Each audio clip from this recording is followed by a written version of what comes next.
자, 인사행정 보겠습니다. 인사행정은 다른 것보다 조금 쉬운 편이에요. 쉬운 편인 대신에 대신 주의하셔야겠습니다.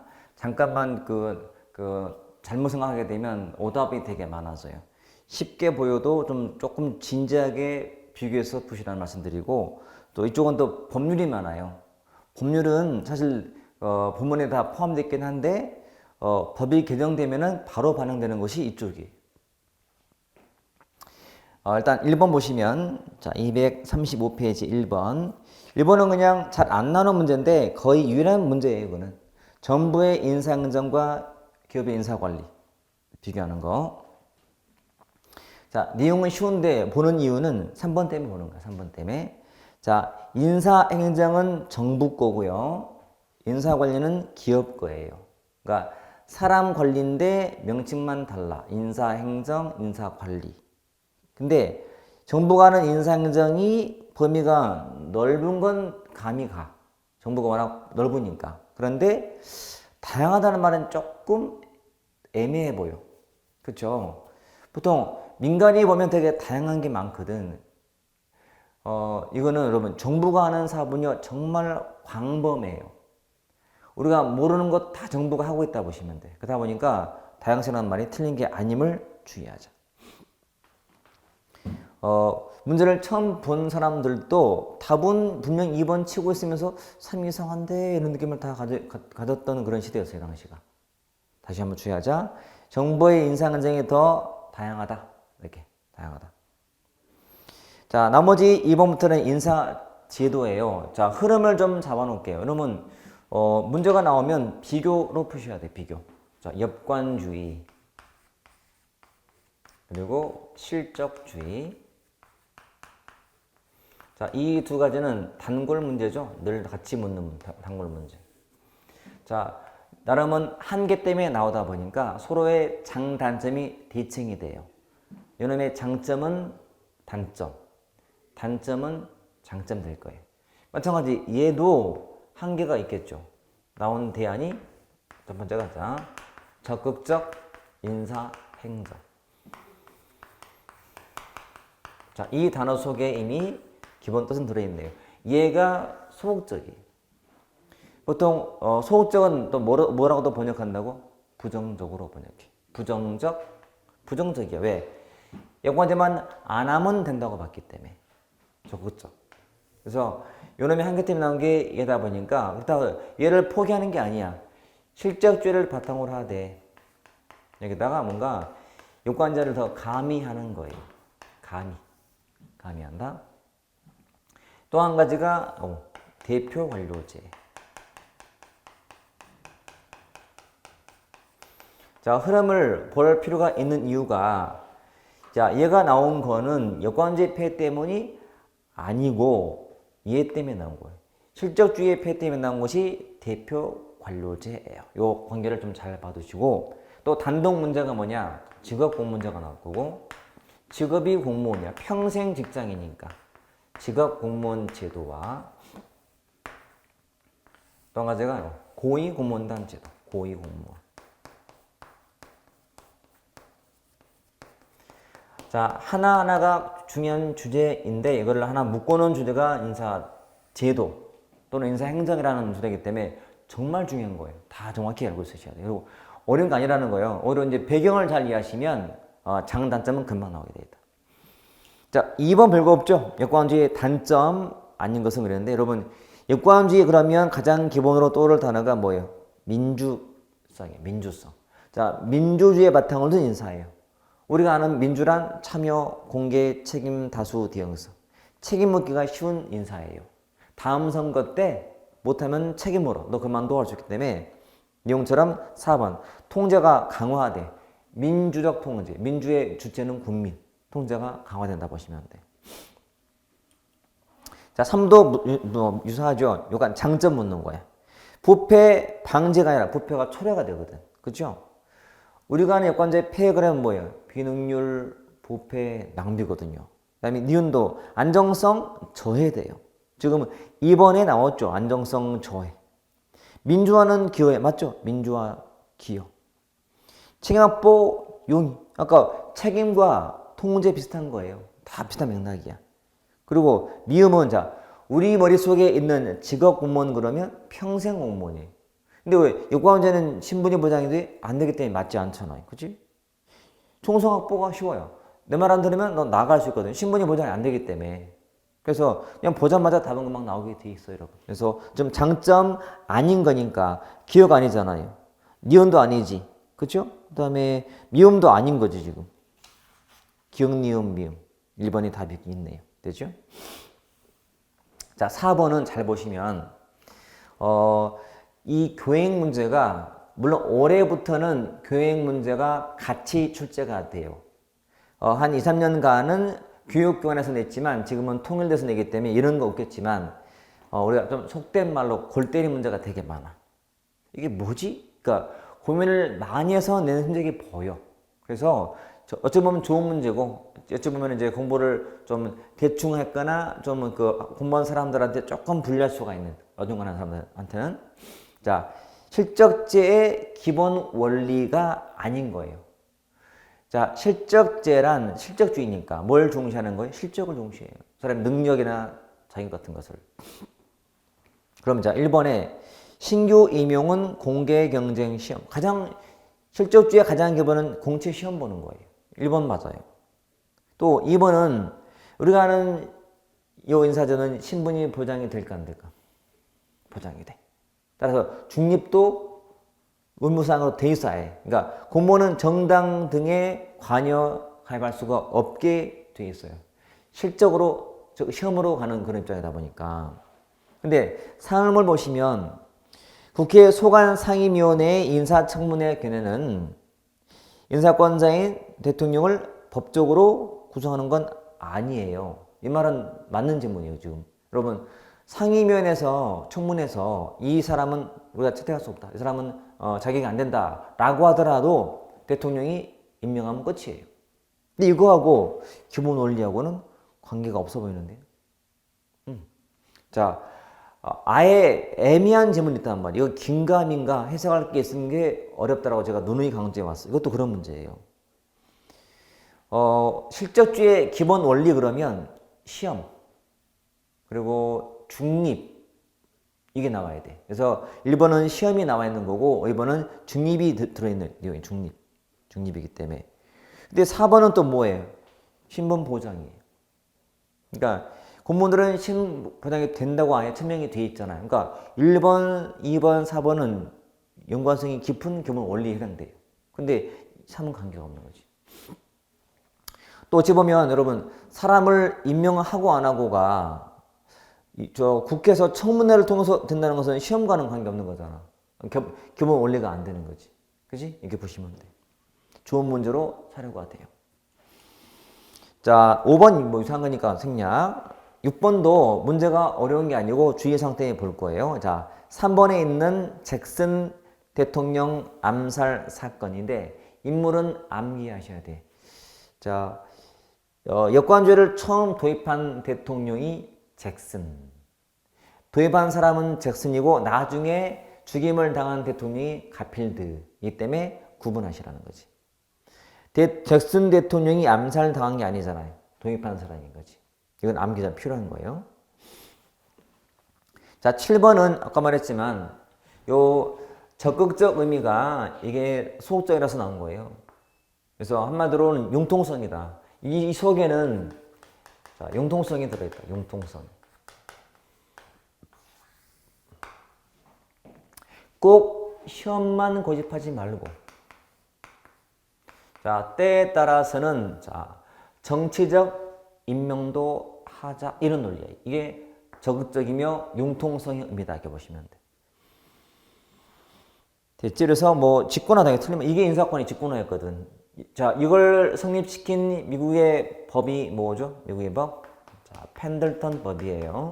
이 법 속에는 인사권을 연방 인사위에 다 주라고 돼 있어요. 인사의 집권화. 그러다 보니까 부처에 맞는 인사를 못 하는 거야. 그치? 그러니까 중앙정부에 있는 인사기관이 저기 지방정부에 있는 인사하는 거예요. 그러니까 현장은 모르고 가는 폐해가 생기는 거지. 그래서 인사를 분권하자. 이렇게 나오는 거지. 자, 8번은 전략적 인적 자원 관리라는 말이 나왔어요. 이것도 넓게는 여기 포함되는 것 중 하나예요. 뭐 인적 자원 개발 또는 전략적 인적 자원 개발. 구성원들을 좀 자원으로 보고 관리하는, 그러니까 휴먼 리소스먼트야. 인적 자원 관리인데 전략자가 들어있네. 전략이 장기에 전략이 있다. 장기예요.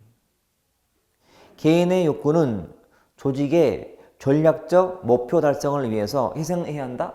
이런 게 아니야. 윈윈 개념이야. 그다음에 적극적으로 관여해야 되고, 그다음에 연계도 중점을 두는 거고. 사실은 읽고 풀면 돼요. 현대형 관리 방식은 여러분 통합형이에요. 통합형. 누구의 일반적 희생을 강요하는 게 아니고 같이 잘하자는 거예요. 잘 되기 때문에 희생은 맞지가 않아요. 이렇게 보시면 돼. 자, 9번도 융통성 문제잖아요. 팀제 개방형 인건비이기 때문에 잘 보시면, 자, 이런 단어가 보이지? 그럼 배경 알아야 돼. 무슨 폐 때문에 나왔다? 실적주의 때문에. 자, 실적주의는 시험을 보자는 건데 융통성이 없어져요. 그래서 융통성 있게 하자. 그래서 답이 4번. 총액자가 들어갔다. 재량이야, 재량. 총액 인건비 내에서는 재량이거든. 팀제 융통성이 있어요. 팀장이 유연하게 직원을 업무를 분장할 수 있기 때문에. 개방형도 융통성이잖아요. 밖에서 들어오고 왔다 갔다 가능하기 때문에. 그러니까 이쪽은 왠지 신분 보장이 되는 거는 아니에요. 그러니까 보장이 안 되는 것도 도입하자는 거예요. 얘는 핵심이 시험 보기 때문에 신분이 보장이 되거든요. 기본 원리에 들어있듯이. 하지만 이거는 보장이 안 될 수 있다는 거예요. 이렇게 보시면 되고. 자, 10번 대표 관료제. 자, 인물 킹슬리 중요하죠. 쉬워요, 여러분. 한마디로 인재할당제거든요. 아마 이거 못 본 사람은 거의 없을 거예요. 근데 1번 보시면 킹슬리가 처음 사용했어요. 근데 역관주의 폐단이 아니다, 뭐 이놈의 폐단 때문에. 역관주의 폐해 때문에 나온 것은 실적주의. 실적주의 폐해 때문에 나온 것은 대표 관료제. 왜냐면 시험만 봐서는 없는 사람들을 배려할 수가 없어요. 여러분, 시험을 본다는 것도 공부를 해야 되잖아요. 그러면 학교를 가야 되고, 학교 가려면 돈이 있어야 되거든. 없으면 못 가는 거니까. 할당 받자. 장애인, 지역, 뭐 할당 받는 거니까. 뭐 다 쉬운 문제고. 자, 10번도 그냥 무난하죠. 약자들. 자, 인재 할당제예요. 할당을 받는 계층이 주로 어떤 계층이다? 약자 계층이다. 그러니까 뭔가 다른 것은 다르게 하라고 하는 수직적 형평에 기반한 인사제도가 요 대표 관료제예요. 그러니까 참여, 다양한 참여, 실버의 기업처럼 다양한 참여, 민주화의 기회 이런 것들. 근데 또 안정성, 계속성 보장은 뭐다? 이건 실적주의, 현보장, 기회운동 보장, 형평성 제고. 그러니까 말이 시험이었지 시험 볼 수 없는 사람은 기회를 아예 못 가졌거든. 기회를 보장. 근데 정당의 문제가 아니거든. 관계없고. 그렇죠? 또 다양한 요구에 대응할 수 있는 내가 나온 지역, 계층, 집단에 대응할 수가 있다는 거죠. 왜? 그 지역을 내가 잘 알기 때문에. 대응성 제고에 도움을 주는. 이것도 기본적으로 참여의 바탕을 두고 있는 거예요. 참여. 왜? 약자들도 공정에 참여할 수 있게. 참여라는 의미는 요 민주성에 들어있지. 자, 민주성과 형평성이 기본 가치예요. 약자도 참여할 수 있게 하기 때문에 보시면 되고. 자, 12번도 4번을 봐봐. 역관주의 폐단 시정이 아니고 뭐라고? 실적주의 폐단 시정. 자꾸 나오잖아요. 문제가. 그지? 자, 13번을 보시면 인사제도 종합이죠. 옳은 것은 그랬어요. 자, 제가 늘 말했던 거. 근데 의외로 어려운 사람이 되게 많은 것 같아요. 이 의미를. 자, 직업이 공무원인 제도. 우리가 알고 있는 직업 공무원 그러면 신분이 보장이 돼. 그치? 자, 신분 보장이 되는 거고. 자, 이런과 연관된 것이 폐쇄형, 계급제, 그리고 일반가주의예요. 이렇게. 무조건 이 단어가 나와야 돼. 여기에 반대말인 뭐 개방형, 직위분류제, 전문가주가 나올 때는 이거 무조건 틀려요. 볼 것도 없어. 무조건 틀려요. 아예 올리지가 않아요. 그래서 1번 봤더니 말은 직업 공무원인데 앞에는 맞아. 장기 근무. 근데 뒤에 개방형 전문가 틀렸어요. 답은 쉽잖아. 역관주의. 정당에 대한 충성도, 공헌도. 3번 지문에 자, 실적주의는 뭐랑 비교하는 거 주로? 역관주의. 죄송합니다. 자, 뒤에 봤더니 지도자의 통솔력 강화는 역관주의거든. 왜? 인사권자이기 때문에. 자, 대표 관료제는 할당제야. 그러니까 뭐 장애인 특정 지역 할당이기 때문에 전문성이 1차 기준이 아니란 말이지. 지역이 중요하기 때문에 당연히 효율성은 떨어지게 돼 있다. 답은 2밖에 없어요. 자, 14번부터는 고위 공무원단 제도 넘겨볼까요? 넘겨서 자 16번과 17번 다 그런 문제인데 16번의 3번 지문도 포인트가 뭐냐? 국가직 공무원으로 보아하는 부시장, 부지사, 부교육감 등도 포함이 되거든요. 답이었고 자 17번 봤더니 그것도 나오죠? 밑에 2번에 국장급 이상의 일반 별정 계약 외무 공무원 그리고 부지사, 부교육감 등도 포함이 된다는 말이 나오죠. 그러니까 포함된다가 포인트야. 비록 지방에 근무하지만 신분이 국가직인 7국장급, 즉 1, 2, 3급에 해당되는 사람은 포함이 된다는 게 포인트인 거예요. 자, 문제는 어렵지 않아요. 쉽게 푸는 거라서. 오히려 이제 앞에 잠깐 오시면 14번에 다 이제 비슷해요, 여러분. 그러니까 14번 문제 같은 경우도 2번 봤더니 뭐 적격 심사해서 면직도 될 수가 있는.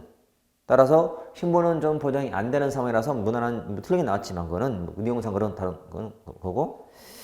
1번은 그냥 포함되는 해당이잖아요, 지금. 거기 일반직 외무공 포함이 되죠. 그 뒤에 보세요. 뒤에 보시면 자, 우리 17번에 거기에 일반직 별정직 외무공무원 포함이 되는데 포함이 되죠. 그러면 앞에 14번 문제는 7년 뒤에 나오는 국가직 실급 문제고 뒤에는 17번이 그 전에 나왔던 문제인데 이게 풀면서 내가 고위공무원은 일반직, 별정직, 외무 포함된다면 답이 1번 바로 나오잖아요.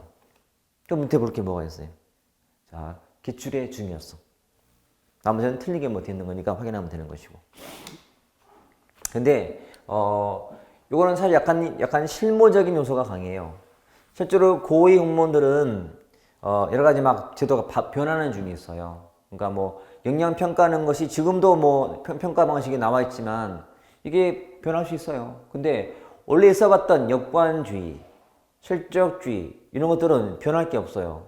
사례가 추가되면 추가됐지 이론 자체의 원리가 변하지 않아. 그러니까 굉장히 안정적인 거지 문제가. 얘만 좀 시대를 탄다 보시면 되고 좀이라도 변화가 생기면 반영된다 보시면 돼. 자, 18번이 그래서 최근 문제예요. 자, 역량평가 옳은 것만 모두 고르면 복합적이에요. 자, 원래 제가 역량이라는 것은 아마 공부를 하신 분들은 언제 나오냐면 우리 교육 방식에서 역량 기반 교육이란 말이 나와. 역량 기반 교육. 그때 그 역량이란 조직에서 탁월한 성과를 보이는 사람이 있어요. 그러니까 평균이 말고 탁월한 성과를 보이는 사람한테 보이는 특징을 역량이라고 해요. 그 역량이 기반한 교육인데 그래서 기억처럼 평균적인 성과자가 아니라는 거야. 고성과자. 탁월한 성과를 보이는 사람 이게 역량을 때 쓰는 말이에요. 그래서 기억은 일단 틀렸다고 해야 돼. 그래서 지문에서는 1번, 2번 탈락. 자, 니은은 다수의 훈련된 평가자가 평가 대상자가 수행하는 역할과 행동을 관찰하고 합의해서 결과를 도출하는 이게 평가지 않을까? 역량 평가할 때. 그 사람이 역량을 평가할 때 훈련을 교육을 받아야 평가자도 뭐 알아야 평가할 거 아니에요. 니은은 필요한 이용 같아. 그 다음에 디귿. 자, 고위 공무원단 평가 대상은 문제인식, 전략적 사고, 성과 지향, 변화 관리, 고객 만족, 조정과 통합 등의 6가지 역량으로 구성되어 있다. 이거는 모를 수 있어요. 그렇죠? 처음 나왔고 이런 내용 자체가 소문서에 바로 있다기보다는 우리 혁신처에 나와 있는 인사 제도상에 소개된 내용이기도 해서 그렇게 흔한 내용은 아니라서 모를 수 있어요. 리얼. 자, 고위 공무원 되려면 역량평가를 거친 후에 후보자 교육을 이수해야 한다. 의심이 가는 게 순서가 있어요. 순서. 여러분, 교육을 시켜. 교육을 해가면서 역량을 또 나중에 검증하는 절차가 있기 때문에 교육이 먼저 있어야 되거든. 그리고 아마 푸는 사람은 의심되는 단어 중에 반드시 이렇게 아마 풀지 않았을까 싶어요. 반드시라는 말이 틀릴 수도 있는 여지가 있는 단어라서. 그래서 여기서는 니은과 디귿인 3이 답이 되고 리을은 해설처럼 먼저 교육 마친 다음에 역량을 통과한 사람한테 하는 절차이기 때문에 틀린 거예요. 자, 조합이 그나마 조금은 풀기 쉬운 조합이라서 아마 오답은 많지 않았던 그런 문제였다. 자, 19번은 이제 종합이죠. 뭐 1번은 직업군무제요, 2번 여권주의, 3 대표관료제, 4 형익금빈제도. 자, 직업공무원제 그러면 일단은 핵심이 일반가, 폐쇄형 계급제 일반가. 근데 앞에 공직을 직업 전문 분야로 확립시키기도 하지만 전문성은 약화된대요. 일반가니까요. 근데 앞에 이상하다. 내가 아는 직업공무원은 전문성이 약한데 뒤에 있잖아요. 일반가니까. 근데 직업 전문 분야로 확립되던 공직이 직업 전문 분야래요. 이 의미가 전문가란 뜻이 아니고 직업이 공무원, 평생 공무원이거든. 또 사실은 봐요. 그 자리에서 평생 근무하게 되면요, 전문성이 쌓이게 돼 있어요. 처음부터 전문가주의를 지향하는 게 아니란 뜻이에요. 말하는 것은 처음부터 일반가를 뽑는 것이에요. 잠재력을 뽑는 거라고. 개발된 사람을 뽑는 게 아니기 때문에. 하지만 뽑은 다음에 계속 근무하다 보면 그 사람의 전문성은 쌓이게 돼 있어요. 그러니까 그 사람이 그 분야에 대한 전문가가 될 수가 있는 거예요. 그런 뜻이에요. 자, 그래서 이거는 뭐 맞는 거고요. 2번은 역관주의니까 민주, 대응, 그 다음에 주의. 정책 수행 과정의 효율성 제고도 기대할 수 있다. 암기하면 안 돼. 역관주의는 비능률이야. 왜냐면 업무상 전문성이 부족하거든. 근데 뭐라고? 정책 수행 과정의 효율성이지. 왜냐면, 자, 그 정치적인 측면을 고려해서 정책을 하게 돼. 그러니까 그 지역에 대한 이익을 배려해서 하게 돼. 순응해요. 그러니까 정책 과정상 효율성은 높아지. 업무상 효율성은 낮지. 왜냐면 전문가가 아니잖아요. 구분하셔야 돼. 제가 봐온 한 3, 40% 수험생들은 단어만 하나만 갖고 다르면 갖다고 쳐버려. 내용을 해석하지 않고. 그러면 안 돼요. 반드시 내용을 해석하셔야 돼. 자, 3. 대표 완료제는 문제가 역차별 문제. 그리고 할당을 하기 때문에 실적주의를 좀 훼손할 수 있어, 당연히. 근데 소외 집단에 대한 배려하는 균형 인사 정책은 미국의 적극적 조치에서 번역한다면 긍정적 조치 또는 적극적 조치. 니용어성은 소수민족 우대 정책이 할당제 같은 거예요. 맞는 말이에요. 근데 자, 총액 인건비인데 여러분, 총액자가 보이면 보통은 재량이에요. 총액을 받으면 그 한도 안에서는 내가 알아서 쓰는 거예요. 그래서 기구나 정원 등에 대해서도 재량이 주어지는 거예요. 그러니까 기구를 만들건 정원을 늘리건 간에 총액 내에서는 내 맘인 거지. 틀린 거지. 그러니까 중앙통제가 가만히 있는 게 아니라 다 알아서 하라는 거거든. 자, 넘겨서요. 20번과 21번은 이제 중앙인사 기관 문제인데, 핵심은 형태. 사실은 다 똑같은 문제예요. 이런 거지. 독립 합의형. 이 말과 그다음에 비독립 단독형. 요거 비교하는 거예요.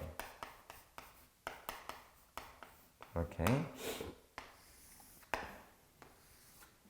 자, 용어만 활용해 보자, 여러분. 독립의 의미는 공정하다. 비독립은 공정하지 않다.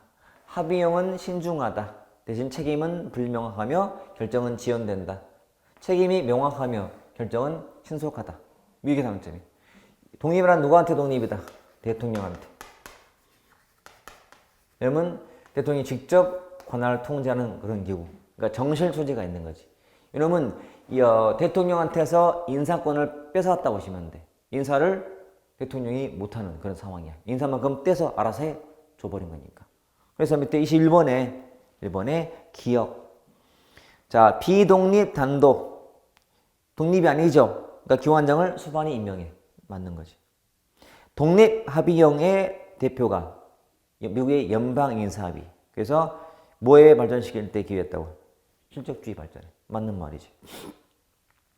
자, 비독립 단독형은 일관성 유지가 어렵죠. 단독이니까. 합의형이 일관성 유지에 쉬워요. 맞지? 우리나라는 혁신처가 인사기구인데 비독립 단독이 대표예요. 맞지? 자, 독립 합의로 부르잖아. 독립 합의. 맞네. 다 맞네. 답은 4번인 거죠. 자, 이런 문제를 바탕으로 20번이 나온 거지 뭐. 그리고 이런 문제가 몇 개 더 있어요. 근데 다 의문, 이거 다 풀리면 다 풀 수 있어요. 비록 좀 지난 걸 새로 넣은 이유는 여기 다 들어있거든. 그렇게 정리하시면 돼. 자, 22번부터는 이제 공직 분류 문제인데, 공직 분류. 자, 가장 기본 문제는 어떻게 분류하는 것이다. 자, 그렇지. 경력하고 특수 경력이죠. 자, 경력직 그리고 특수 경력직.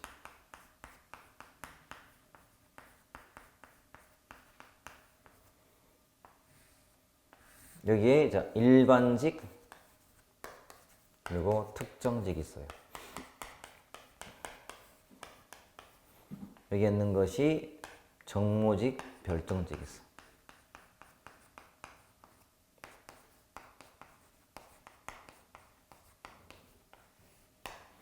더 크게 본다면 자, 국가공무원, 지방공무원. 자, 지방공무원은 비슷해요. 똑같이 경력, 특수경력 이렇게 구분돼요. 단지 이제 지방이라는 것만 살려주면 똑같이 그도 일반직, 특정직, 정모직, 별정직 있는 거예요. 그래서 22번은 자, 차관은 뭐죠? 차관은 정모직이야. 차관, 정모직, 특수경력직이지. 답은 4번. 23번은 자, 옳지 않은 거요. 특수 경력직. 자, 요 둘의 기준이 거기 나와 있네요. 실적주의하고 그리고 요 직업 공무원제의 적용 여부예요. 적용되는 거고 적용이 안 되는 거예요. 따라서 신분이 보장이 되는 거고 보장이 안 되는 거예요. 1번 맞아요. 그 다음에 당연히 2번도 공무원이잖아요, 여러분. 정모직, 별정직 법 적용 받아요. 그러니까 국가 공무 보면은 무슨 뭐 의무도 있고 징계 먹으러 다 들어있거든요. 들어있는 거예요. 근데 3, 교육, 소방, 경찰이 어디 있어요? 다 특정직이야. 근데 맨 뒤에 특수 경력직인가? 아니야. 경력직에 있는 특정직이니까 답이죠. 수석 전문위원이 대표적인 별정직. 선거는 정모직. 이렇게 돼 있잖아. 그러니까 요 자체가 선거로 뽑거나 아니면 동의를 요하거나 국회에 아니면 고도의 정책 결정하는 사람들이 정무직이거든요. 주로 이제 보호자 업무인데 그 대표가 국회 수석 전문위원이라든지 아니면 이처럼 뭐 국회에 보좌관, 부장관 이런 사람이기 때문에. 됐죠? 자, 24번도 안 하면 좀 틀릴만한 게 좀 나와서 어려울 수 있어요. 평상시에는요, 여기 있는 것만 주로 내요. 보통 기본서에 있는 것만. 근데 가끔은 좀 다르게 낼 때가 있어요. 그거는 그분만이 아는 걸 내는 거라서 조금은 풀 때 어려움이 있어요. 자, 한번 보면, 헌재헌법연구관은 특정직이야. 여기 들어요. 헌재연구관 있죠? 헌법연구관은 특정직이고, 참고로 헌법재판관은 정무직이에요. 재판관은. 국회의 동의를 받는 사람이거든. 감사, 그러니까 기억은 일단은 맞는 거죠. 들어가야 돼. 그러니까 1과 2로 압축이 되고, 감사사무총장은 별정직, 사무총장은 정무직이거든. 몰라도 관계없어요. 자, 디귿, 실적주의, 신분보장, 여부에 따라서 경력, 특수경력, 즉 구분 또 나왔다 이게. 그럼 맞지? 기억 디귿 맞네. 답이 2번이지. 임기제는, 자, 답은 이미 나왔기 때문에 문제는 안 돼. 임기제는 여기 나와. 경력직으로 봐. 경력직 공무원이다. 일반적으로 봐. 이렇게. 자, 리을이 좀 어려울 수가 있고요. 리을. 그리고 니은도 좀 어려울 수 있어요. 25번은 이제 개념상 전문 경력관 제도로 옳지 않은 것은. 자, 이런 문제가 이제 최근에 신설된 내용인데요. 이게 시험에 바로 반영되거든. 이거는 모르면 틀려요. 법에 나와 있는 거라서. 그래서 답은 2번이 듯이 일반직 공무원과는 다르게 계급이라든지 직군, 직렬의 분류를 적용하지 않는다라고 법에 나와 있어요. 자, 제가 말했던 게 다 맞아 떨어져요. 뭐냐면 법은 나오게 되면 뭐라고? 앞에 1조인 목적과 2조인 용어 정의라든지 또는 적용 범위가 시험에 나온다고요. 다 앞쪽에 있는 문제이기 때문에 공부할 때 법을 내가 보았다. 절대 게으르지 말고 법을 찾으세요. 다 보지 말고 1조부터 5조 보세요. 응? 그러면 뒤가 보일 수 있어요. 그러면 남들이 틀만한 것도 맞을 수 있는 기회가 될 수 있는 거예요. 이것도 법 한 4조에 있는 거라서 보면 나오거든. 제가 말했죠. 인사 쪽은 법령이 개정되면 바로 반영이 돼요. 그래서 저도 못 따라할 때가 있어요. 이거 문제 바뀌었어. 얼마 전에? 시행되기 전에 나오게 돼. 보통 시행되는 게 내려야 일반적이지만 바로 낼 때가 있다. 전제가 붙으면 되거든. 시행 예정이다 그러면 되거든. 자, 27번은 이제 지방에 대해서 지방직 문제이기 때문에 자, 지방공무원법상 특정직 공무원, 지방공무원이 똑같죠. 경찰, 아까 우리 특정직이 경찰, 법관, 검사, 소방이다 특정직에서 3, 4 자치경찰, 지방소방 다 특정직이 맞아. 지방의회의 전문위원, 그다음에 교육감 소속의 교육 전문 직원, 자, 교육감 소속의 교원, 이거는 다 여기 있는 건 맞아요. 근데 전문위원은 뭐다? 일반직이다. 여러분, 실제로 제 책에도 있지만 요 일반직에는 국회에 전문위원 들어있다. 전문위원. 근데 수석자가 들어가면은 여기서 결정직이야. 수석 전문위원은. 그 말은 국회의 수석 전문위원은 신분이 보장이 안 돼요. 이놈은 보장이 되는 직원이지만 일반직이니까요. 요거는 여기 들어있기 때문에 이놈은 보장이 되는 직종이고 보장이 안 되기 때문에 이렇게 보시면 돼요. 자, 28번은 인사청문 문제. 28, 29가 인사청문 문제고 시행처가 어딘가요? 시행처가 7급이에요. 이것도 법률이에요. 자, 이거는 여기 있는 것만 아마 푸셔도 다 커버가 될 거니까. 자, 28번 옳지 않은 거죠? 국무위원 후보자는 청문 대상이요. 2번 다 법에 있는 거예요, 여러분. 20일 이내에 맞춰야 되고 3. 5년간의 소득세에 관련된 청구서를 내야 되고 근데 인사청문특위회 위원장이 대통령 등한테 송부하는 게 아니라 국회의장의 역할이에요. 주어, 주체 중요하기 때문에 이건 어차피 법에 있는 거라서 익혀 놓으시면 되고요. 29번도 아까 3번 그런 문제 나왔었죠. 소관 상임위에서 인사청문 경과보고서를 채택 안 했다는 것은 동의 안 했다는 뜻이에요. 그렇다 하더라도 법상으로 임명을 막을 수가 없어요. 그렇죠? 답은 3이 맞는 거죠. 바로 답 나와버렸어요. 꼭 한 번쯤은 확인할 필요가 있다. 7급에서 이게 반복이 되면 9급은 당연히 제외돼요. 밑에는 참 9급이나 규행 9급. 7급이 한두 개 더 있어요. 문제가 있는데 이게 나오니까 또 반영이 됐잖아 바로. 그러니까 제가 한 말은 다 맞아요, 여러분. 먼저 어려운 문제가 나올 때는 7, 8급에 나와. 그것도 지문 하나에 나와요. 이게 시간이 지나면 이 지문이 문제화가 돼요. 확장돼서 나와. 이게 더 지나면 9급이 나오는 거예요. 이것도 이미 언급되고 있네, 이제. 대신 문제는 쉬웠지만. 자, 30번부터는 개방형, 폐쇄형 문제예요. 자, 똑같아요, 여러분. 개방형은, 그러니까 공직 분류 방식의 가장 기본이 뭐 경력, 특수 경력 또는 뭐 국가직, 지방직인데 또 다른 분류 방식이 지금처럼 개방형, 폐쇄형이거든. 자, 개방형, 폐쇄형 이렇게. 그러면 아까 말했던 그 운영이 똑같이 적용이 돼요. 무슨 말이냐? 개방형은 전문가주의, 그리고 직위분류제, 요놈은 일반가주의의 계급제. 곧 요놈은 신분이 보장이 안 되고 요놈은 보장이 되고, 이런 차이는 똑같아. 이렇게. 1, 2번, 30번 1, 2번. 폭넓은 지식 갖춘 일반가. 여러분, 개방형이 일반가예요? 전문가인데? 틀렸잖아요. 바로 답이 나오죠. 2번도 맞고. 그 다음에 정실로의 전략. 개방형의 한계점이야. 정실 문제. 그 다음에 전문성 축적에는 저격자가 돼. 개방형의 장점이야. 내부와 외부자가 경쟁하기 때문에 내부자의 실력을 키울 수 있는 계기가 될 수 있어요. 맞는 말이죠. 자, 31번 같은 경우도요. 보통 교행차 문제가 되게 빠르고 되게 막 참신하고 참 그런 게 많아요. 자, 또 도입이 되자마자 나온 거야. 1번 경력 개방형 직위가 있어요. 경력 개방형 직위는 민간인 중에서만 뽑는 거였거든.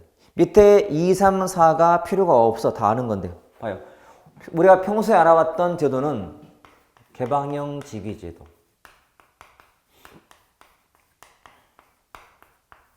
그리고 공모직위. 그리고 이거는 대상이 공직 내외. 즉 공무원과 민간인이 경쟁하는 자리. 공모직위는 공무원 중에서만, 부처 내외에서. 그러니까 공무원 중 뽑는 거였다면 새롭게 추가된 것이 지금 요 경력 개방형. 요 경력 개방형 제도는 민간인 중에서만 뽑는 거란 말이지. 그래서 답이 1번 되는 거예요. 그래서 나머지가 이제 사실은 1번, 2번도 무난한 지문, 그 다음에 3도 무난한 지문, 4번도 무난한 지문. 그래서 답은 1번. 만약에 처음 들어봤다 하면 아는 걸로 풀어야지.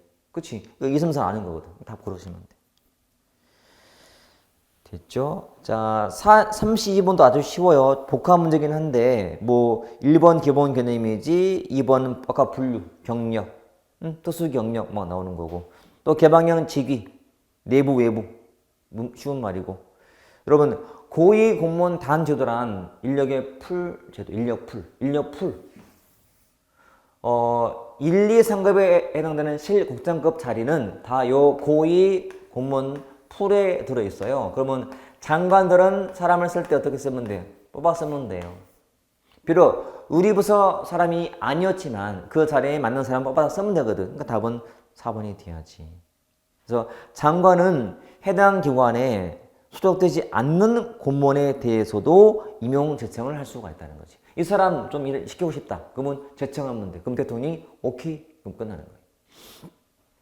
인사제도로서. 됐죠? 자, 우리가 지금 보고 있는 게 다 공직 분류 방식인데요. 여러분, 지금 봤던 뭐 개방형, 폐쇄형의 장단점, 가장 기본 문제, 특히 개방형의 장단점 기본 문제. 그리고 뭐 경력, 특수 경력, 분류 문제 나와요. 그러니까 문제를 통해서 봐도 되고 해설 보면서 아, 이게 이렇구나라고 꼭 구분되어 있으셔야 돼. 풀 수 있어요. 그리고 지금 볼 계급제하고 직위분류가 사실 문제가 제일 많고 특히 직위분류 문제가 제일 어려운 것도 있고요. 굉장히 중요해요.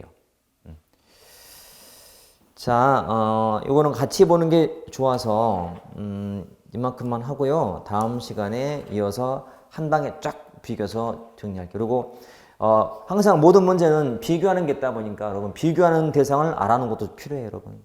제가 처음에 얘기했듯이 비교가 역관주의하고 실적주의를 주로 비교하고 계급제하고 직위분류 비교하는 거고 개방과 폐쇄고 경력, 투숙력 비교하는 것이지 경력직하고 폐쇄형 구분 잘 안 해요. 그래서 이것도 같이 보기 위해서 필요한 거예요. 그래서 계급제랑 직위분류도 하나의 장점은 하나의 단점되는 거라서 거의 대체적인 내용이라서 그렇게 어렵지 않아요. 대신 직위분류만큼은 평가 문제가 좀 어려워요. 개념도 좀 필요하기 때문에 항상 먼저 풀어오고 그다음에 들으면서 저는 그냥 좀 보다가 좀 궁금해하는 것들 설명드리고 전체 틀 잡아주는 게 필요할 것 같아요. 어차피 문제는 뭐 단편적인 게 많아서 읽으면 그냥 책에 있는 거 풀면 되기 때문에 연습을 하는 차원인 것이지 여러분들은 진도 맞춰가시고 수술하는 게 더 많아야 돼요. 저는 이제 그 중에서 이건 좀 어려울 것이야 설명. 큰 그림을 그려주면 자신감이 생기거든요. 그렇게 진행할 거니까. 그래서 오늘은 이만큼 하고 다음에 이어서 보겠습니다. 네, 수고했습니다.